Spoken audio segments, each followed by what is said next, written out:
Whatever happened to me happened because I've always been terrified of failure. I don't want as much to succeed as much as I don't want to fail. I come from a very normal, lower middle class family. I saw a lot of failure. My father was a beautiful man and the most successful failure in the world. At an early age after my parents died, I equated poverty with failure. I just didn't want to be poor. So when I got a chance to act in films, it wasn't out of any creative desire, I say this honestly. It was purely out of the fear of failure and poverty.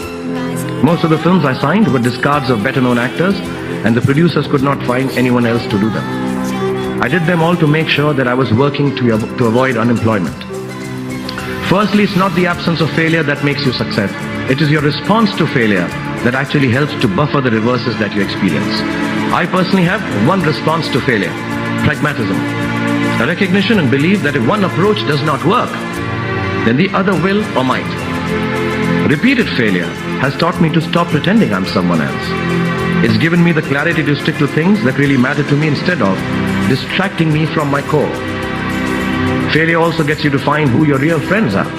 The true strength of your relationships only gets tested in the face of strong adversity. Overcoming some of my failures has made me discover that I have a strong will and more discipline than I suspected. It has helped me to have confidence in my ability to survive. You have to know and learn that life is not just a checklist of acquisitions, attainments, and fulfillments. And when you fail, you fail well enough to succeed the next time. Don't be afraid of being afraid. Be afraid of not facing your fears and failure.